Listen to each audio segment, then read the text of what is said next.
Welcome to The Secrets of Success. By following the proven techniques of the guests who appear on this series, you'll learn that even successful people run into detours and failures, and how you can apply their success techniques to change your life. You're now listening to the most unique show on radio, the show dedicated to making you a success. We all want to avoid scams and frauds. Today, William Francavilla will tell us how. Bill, thanks for being with us today. Well, thank you so much for the invitation, Bill. I'm looking forward to it. Now, you've written a book called The MADOFFS Among US. Just tell us about that title for some people who may not know who Madoff is. About a dozen years ago, this fellow named Bernie Madoff absconded with over $60 billion of money. Didn't belong to him, obviously. And these were from very sophisticated investors and money managers, people that should have known better. And I was 30 years in the financial services business, Bill. And I took a look at this as being very, very embarrassing to our industry. And I decided to write a book and expose some of the other Bernie Madoffs that are among us, the ones that we wouldn't suspect. They're not as big as Bernie Madoff, but they're every bit as dangerous.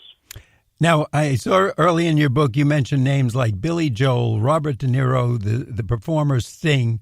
What do they have in common? Oh, my goodness. I'm so glad you asked that question, because I'm sure all of your listeners are very familiar with a number of athletes, very famous Hollywood types, wealthy people who have been victimized by these scam artists. And it's very important to understand that a guy like Billy Joel or De Niro, they are busy crafting their art. They're singing, they're acting. They don't have time for investments. They don't have time to pay close attention to what they own and how their investments are performing. The scam artists understand this and list them among vulnerable people. There's a lot of different types of vulnerable people. But some of these very famous people, they're on the road, they're working hard, they're making a ton of money, but they're also losing a ton of money because they didn't do their homework. And this is what's common among them, Bill. They trusted someone without verifying. Now, Bill, you mentioned in your book, well, you talk about financial planners, financial people.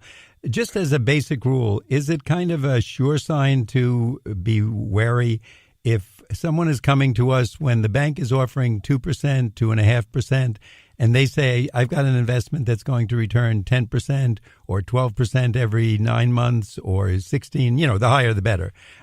Is that something we should be wary of, or is that just good luck? We should be worried. If the prevailing interest rates are 2% and you're getting less than 1% in a money market, and some guy calls and says, hey, listen, we have a 8 or 10% guaranteed investment, you should be putting your money with us. It's really proven to be a very significant investment for a lot of our investors. I think that's a big red flag. Remember when our moms taught us many, many years ago, if it sounds too good to be true, it probably is. Well, that same adage rings true today as we are in our adult years.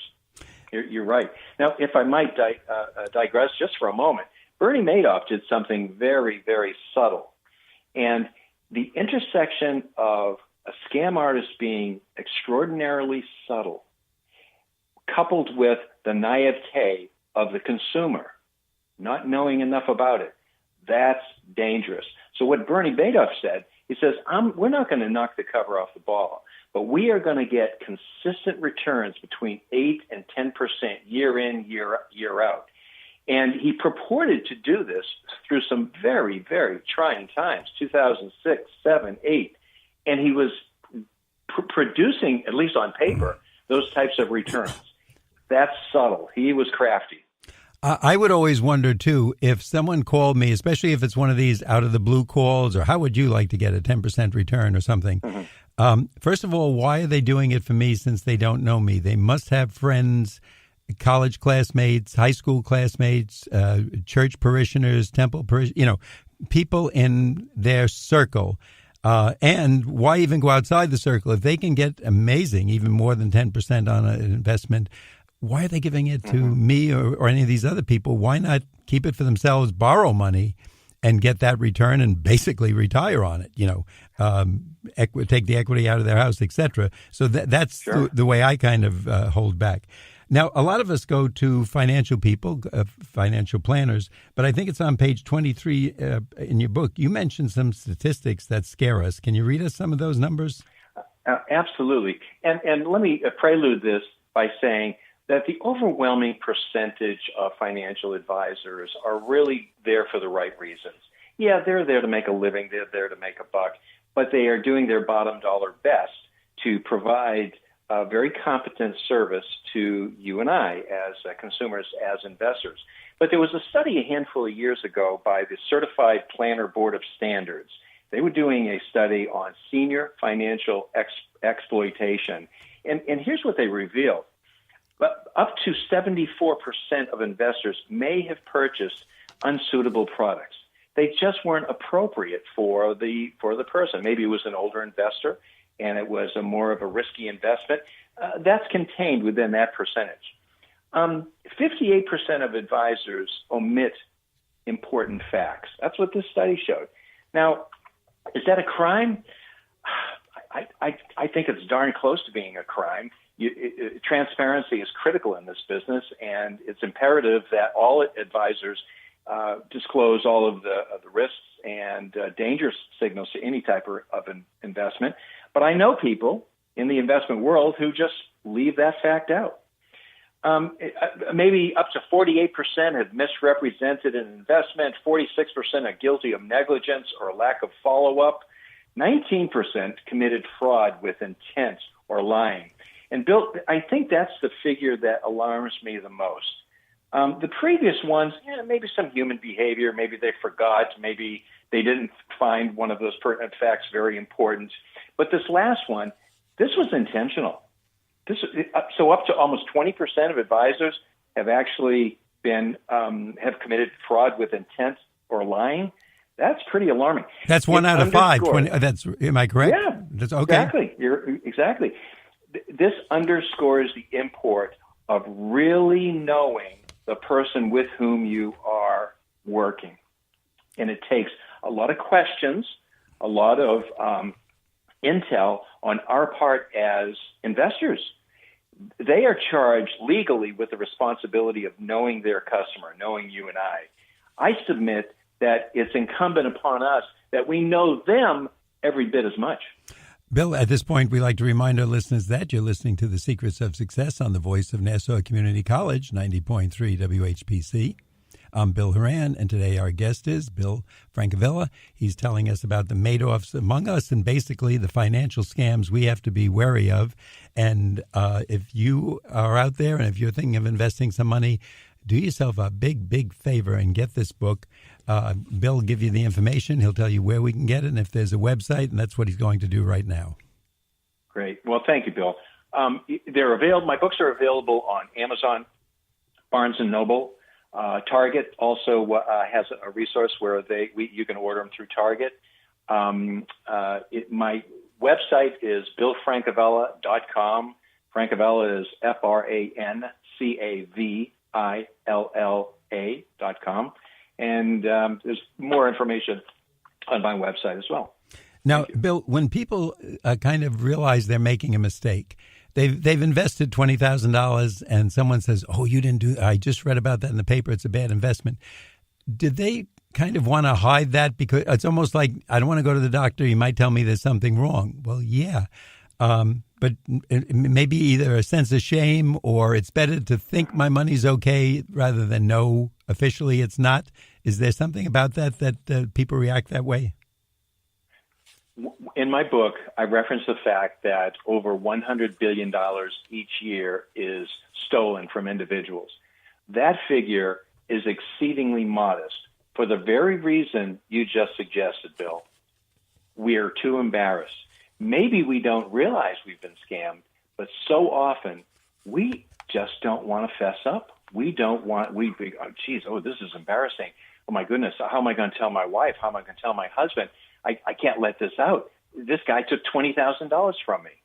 Well, we're human. I get that, and I appreciate that, but it's so important to divulge and to see if we can get to the bottom of of finding some of these scam artists.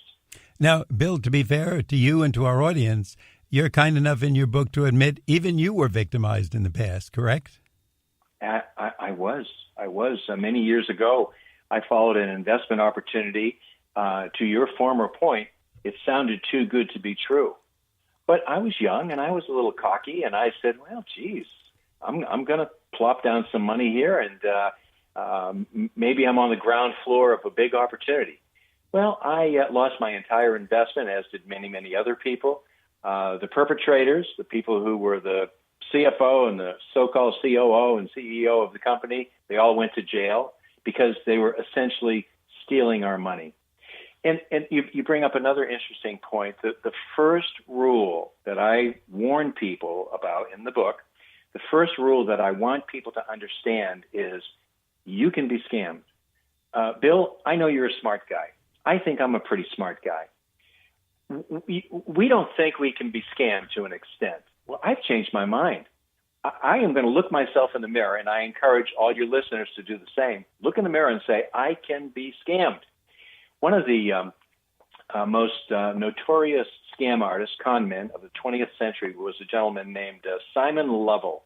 Oh, he could con anybody out of anything at any time. He went to jail and he got out of prison, and he actually writes books and speaks today. But he's quoted in one of his writings by saying, I love it when someone tells me they can't be conned, because in my mind, they're already halfway to being conned. So take that one to the bank. That's a real important one.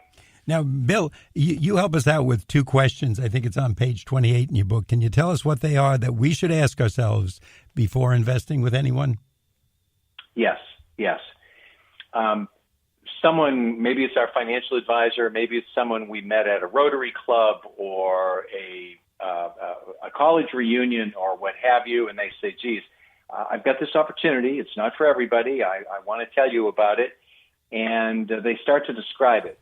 And perhaps they're giving us above average returns with guarantees, and those are all words that we want to avoid hearing. But ask yourself, do I really know enough about this financial opportunity to make an educated and prudent decision? If I don't, I better find out a lot more about it and make sure I am equipped to address this. And secondly, the person who wants me to buy this, are they too salesy? Are they too opinionated? Is this a brand new investment opportunity that they are considering? I want to know about that as well. Bill, let's take the older person. They pick up the phone and they're starting to talk, and someone says, a few questions. Without thinking of it, of course, they could hang up the phone easily. But if they find themselves involved, or someone at church or at a meeting or a gathering kind of catches their ear, is there a good excuse, or let's call it an out, that they can use to buy time and have this really reviewed before because the scammer wants them to act quickly, I'm sure, put their name on the dotted line. What can they do or say? That is an exceedingly vulnerable population. The older person may be alone for the very first time in his or her life. Maybe there's some cognitive issues. Maybe there's a loneliness issue, and they really appreciate the attention that this young man, young lady is paying them, so on and so forth. So all of that is in the category of vulnerability. My mother, and this is the best example I have to your question, she had the absolute best response. She would get these calls, and she would simply say, my son makes all my investment decisions. Allow me to give you his phone number. Click. I never, ever received a phone call from anybody who wanted to further develop a serious investment opportunity. I would be happy to have spoken to that person if it was an investment that met her risk credentials and was going to benefit her. So that's the very best one. And I would so encourage your audience to look in after their aging parents, certainly grandparents. Hey, Nana, do you have any new friends? Nana, do you get any funny calls during the day trying to bother you, suggesting they're from the IRS or you have to report for jury duty? Nana, do you mind if I look at your mail as it comes in?